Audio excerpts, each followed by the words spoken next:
Está previsto, por exemplo, que sejam postos de quarentena, como acontece, por exemplo, Espanha e França, que vão fazer isso com os seus repatriados, independentemente de apresentarem sintomas ou não. Mas já isso não está a ser equacionado. Como a senhora Diretora-Geral da Saúde já explicou ontem e hoje, na lei portuguesa nós não falamos propriamente de quarentena, mas há medidas de isolamento social a que são naturalmente sujeitas as pessoas, até os técnicos que as acompanham.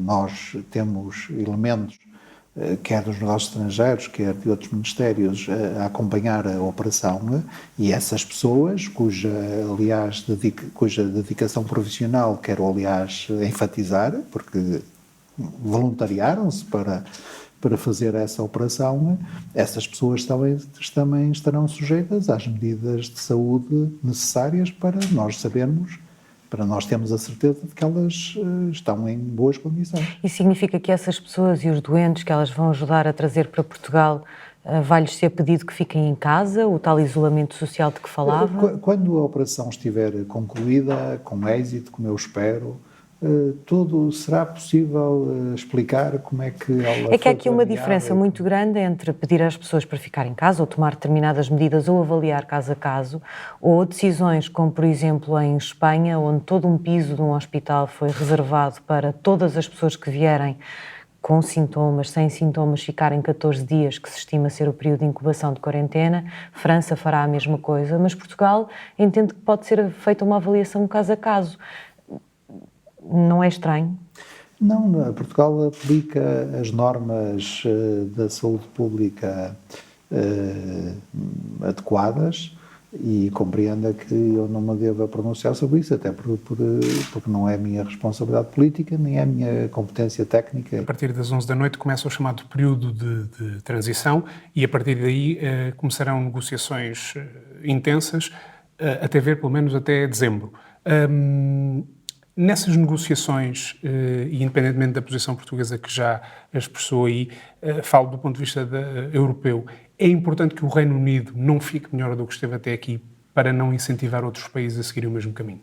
Vamos lá ver, do nosso ponto de vista, o Reino Unido nunca ficará melhor, porque do nosso ponto de vista, a melhor situação é ser membro da União Europeia. Portanto, essa questão não se coloca. Para nós, que somos membros da União Europeia, ser membro da União Europeia é mais vantajoso do que estar fora da União Europeia. O Reino Unido terá provavelmente outra visão ou tenderá a articular publicamente outra visão? Cada um fala por si. Portanto, eu não tenho, e Portugal nunca teve ao longo destes 3 anos, aquela lógica de agora vamos penalizar o Reino Unido. Eles atreveram-se a querer sair, vamos castigá-los por isso. Ou então, agora vamos tratar o Reino Unido de forma tão má que outros Estados-membros da União Europeia que talvez quisessem também sair, sejam vacinados contra a intenção ou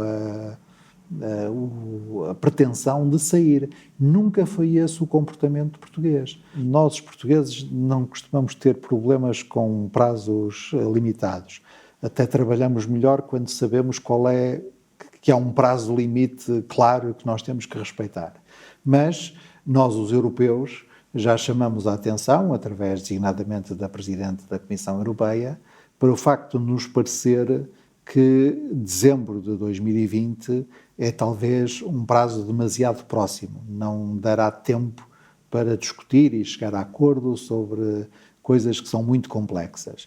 Mas também sabemos que o primeiro-ministro britânico fez aprovar uma lei no Parlamento Britânico, segundo a qual o 31 de dezembro é uma data limite.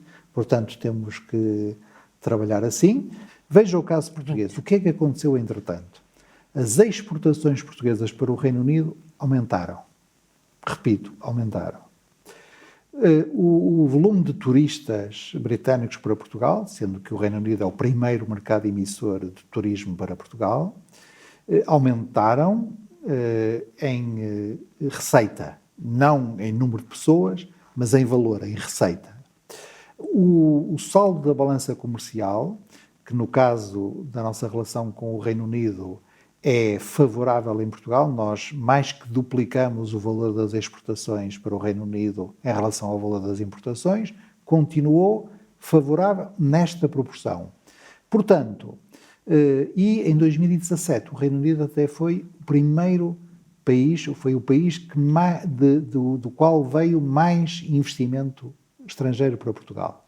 Portanto, eu não estou a dizer que não vai haver problemas, só estou a dizer é que, por mais amor que nós tenhamos às cenarizações, e dentro das cenarizações aquelas mais pessimistas, também compreendamos que as economias são bastante resilientes, a capacidade de adaptação de pessoas e empresas não deve ser desvalorizada, e nestes 3 anos e meio a coisa não tem corrido mal. Vamos lá ver se conseguimos um acordo que permita que a coisa continue a correr bem. Agora, o acordo sobre a relação futura vai ser muito importante. Nós costumamos dizer do lado europeu que queremos um acordo económico com o Reino Unido com 0 cotas, 0 tarifas e nenhum dumping. Os britânicos têm dito que querem um acordo com 0 cotas, 0 tarifas. Qual é a diferença? Nós dizemos assim, temos um acordo de livre comércio, 0 cotas, 0 tarifas, mas também queremos que haja concorrência leal entre nós. E, portanto, queremos que haja um alinhamento regulamentar entre as duas economias. Os britânicos dizem que querem o Brexit para recuperarem a sua independência regulamentar. Aí eu acho que vai haver uma questão muito difícil de resolver. Difícil. Porque em relação às outras dimensões, olha, a cooperação na área da defesa não antevejo nenhuma dificuldade.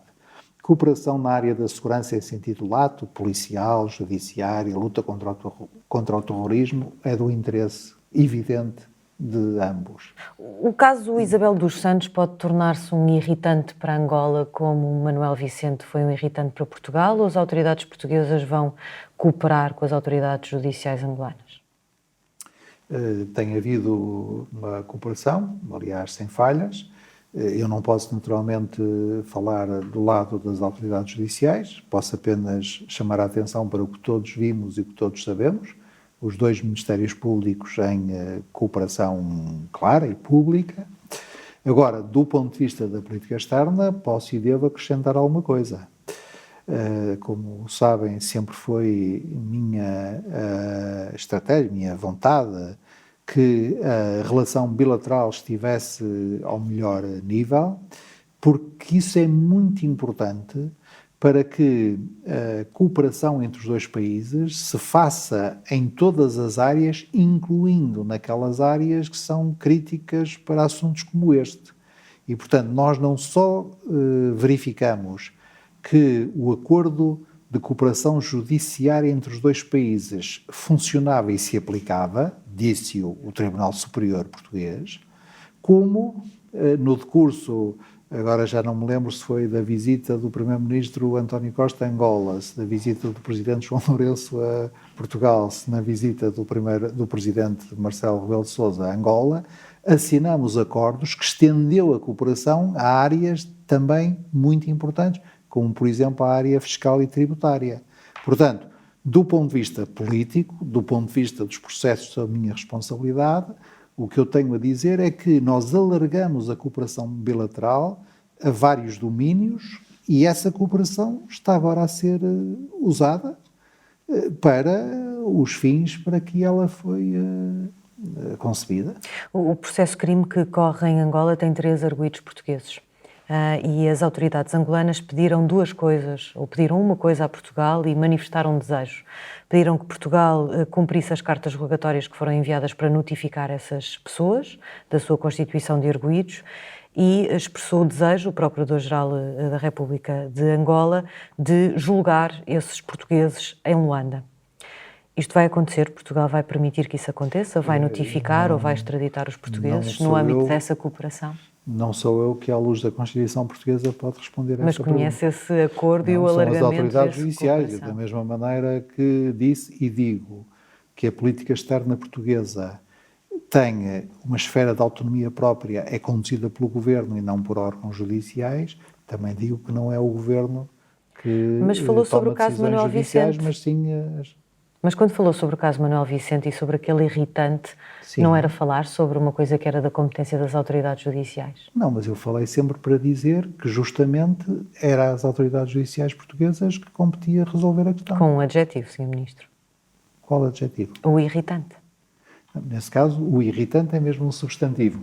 Mas o ponto não é esse. O processo É um era irritante do ponto sim. de vista da política externa. Claro, eu durante, já não me lembro agora, mas talvez ano e meio, tive as relações angolanas. Portanto, trabalhei, visitei várias vezes Angola, o meu colega angolano, os meus colegas angolanos visitaram, mas nós nunca conseguimos chegar ao ponto mais alto do relacionamento, que era visitas ao nível de chefe de Estado ou chefe de Governo, porque Angola dizia que, enquanto não se esclarecesse a questão judicial, não estava preparada para usar esse patamar mais alto.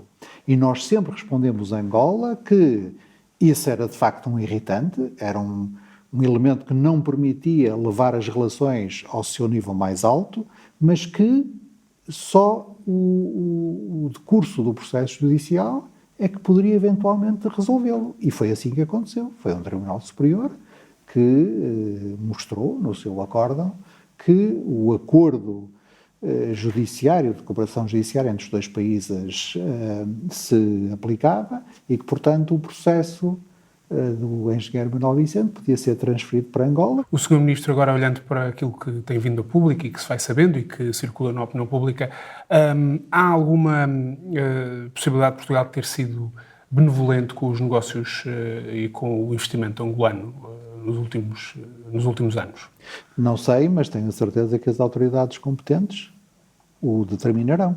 Mais uma vez, são autoridades judiciárias. O Sr. Ministro tem sido, ao longo dos últimos anos também, tem sido uma voz constante a elogiar as relações económicas com Angola, inclusivamente a importância do investimento angolano nos momentos em que Portugal passou por períodos difíceis. Arrepende-se de alguma coisa que tenha dito ou manteria todas as palavras que disse desde Manteria então? todas as palavras que disse. Como é que olha para as palavras recentes de um deputado que sugeriu que uma deputada do país, Joacine Catar Moreira, fosse devolvida ao seu país de origem? Com estupefação, porque o país de origem da deputada Joacine Catar Moreira é Portugal. Ela é uma cidadã portuguesa, por isso mesmo é que pôde concorrer ao Parlamento Português e ser eleita. Foi a única leitura que fez dessas palavras? Não, mas eu começo por... Aliás, acho que é uma regra. Normalmente o populismo tende a aumentar com a ignorância. O preconceito xenófobo que subjaz a essa afirmação parece-me evidente, não é? Aliás, julgo saber que a Conferência de Líderes condenou hoje mesmo formalmente essas afirmações. Não sei se foi por consenso ou não, mas não me admirava que fosse por consenso. Não, por consenso, porque estavam lá representantes dos pequenos partidos. Sim, e o autor dessas palavras não participou, mas todos os partidos. Todos os outros partidos, não é? Sim. Portanto, e decidiram, aliás, não avançar para um voto de condenação, precisamente para não dar mais visibilidade a essas declarações. Esta é uma prova de que a expressão política do populismo em Portugal ainda é residual e isso é uma grande vantagem. Mas esta polémica, como terá percebido, começou com uma proposta de devolução do património das ex-colónias que esteja em museus portugueses devolver aos países de origem. Acha que Portugal precisa de fazer as contas com o seu passado? Precisa de fazer as contas, eu não diria. Portugal tem um passado, aliás, de quase 9 séculos, do qual nos podemos orgulhar em muitos aspectos, eu diria até na generalidade dos aspectos, e que tem lados também muito sombrios. Eu acho que nós devemos olhar para isto tudo ao mesmo tempo e não entrarmos em polémicas, na minha opinião, deslocadas ou excessivas sobre aspectos descontextualizados desta nossa história. Eu gosto, aliás, acho que o Presidente da República diz isso muito bem, que é assumamos a história por inteiro. Quanto a questões específicas que vão sendo colocadas por países amigos, à medida em que elas forem sendo colocadas, nós trataremos delas com a reserva, a ponderação, aquilo a que o Aristóteles chamava a phronesis conveniente. Verifico que há uma questão em concreto, que é a descida, as propostas de descida do IVA da eletricidade, que, se fosse aprovada nos termos em que alguns têm apresentado, significaria uma perda de centenas de milhões de euros de receita do Estado e, portanto, significaria a impossibilidade de o Estado português cumprir os objetivos que se determinou a si próprio quando aprovou na generalidade o Orçamento de Estado, fixando a meta de um excedente de 0,2% e também os compromissos que tomou no quadro da zona euro, junto dos seus parceiros europeus. E isso, se viesse a acontecer, seria muitíssimo grave do ponto de vista económico, do ponto de vista financeiro, do ponto de vista político. Mas não está em causa a demissão do governo, como esteve, por exemplo, se admitiu no caso dos professores? Não, vamos lá ver. Se forem impostas essas alterações. Vamos ver. No dia em que eu falo, nem sequer se sabe ainda, julgo eu, enfim, eu cheguei agora do estrangeiro, mas tanto quanto eu sei, ainda nem sequer estão definidas as propostas, as versões finais das propostas que serão em discussão na especialidade, e portanto o meu apelo é que o bom senso vinga, porque um ponto é claro, nenhum governo governa sem um orçamento.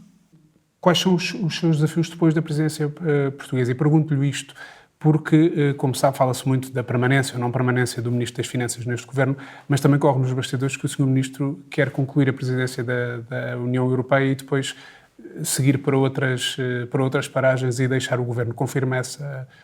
Eu adoro essas especulações, porque toda a gente sabe, pelo menos no meio da imprensa, que eu não falo em off, nem tenho estados de alma.